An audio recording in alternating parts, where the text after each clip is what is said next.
guys ang beach dito. Tapos pag pumasok ka naman,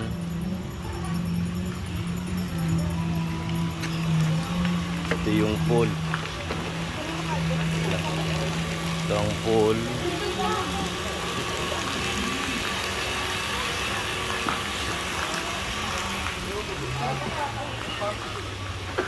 Ito yung pinaka-pool niya.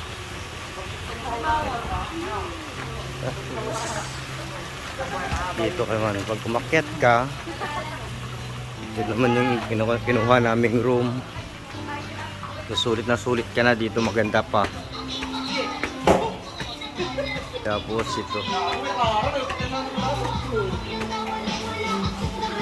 yung lutuan.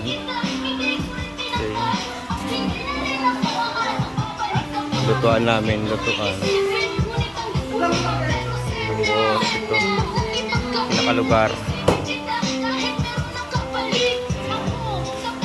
Itong overview ng resort. Yan.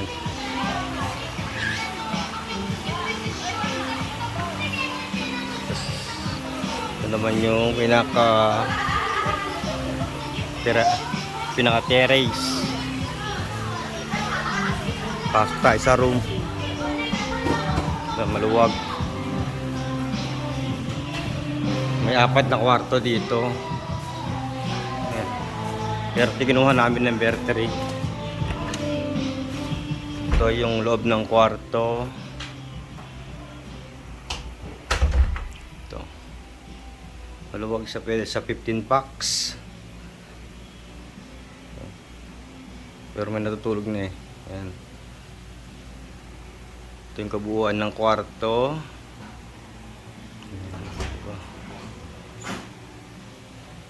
May libreng ref sa loob ng kwarto.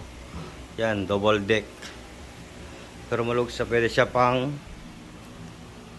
5, 2.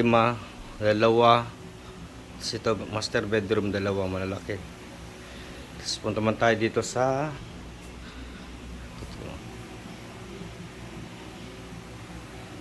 tapos ito yung CR nya. Yan ang CR. Pinakawang mangsit. Yan. Ito yung shower room. Pwede na sa kon dito. Murang-mura na.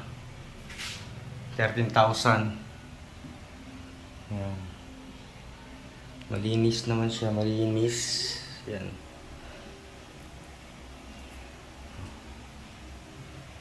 Ganda. Ganda dito, maganda. Maluwag pa. Yan. Ilabas natin. Tapos paglabas mo,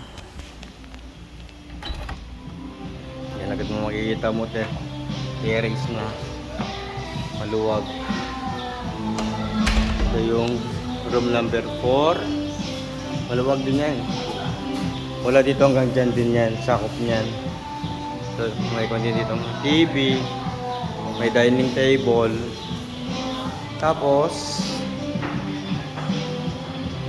pagbaba mo sa person, meron pang baba. Tapos ito yung kwarto ng pangalawa.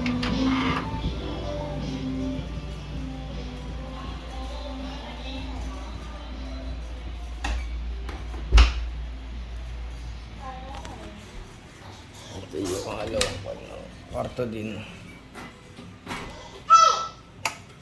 Yan. Kwarto ng number 2. Nuwag din siya. Walang dalawa lang dito. Dalawang.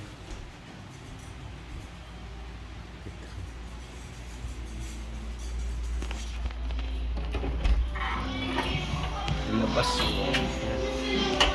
Number 2. Gusto yung naghahanap kayo ng pupuntahan, dito lang po kayo sa Matabungkay Aqua World.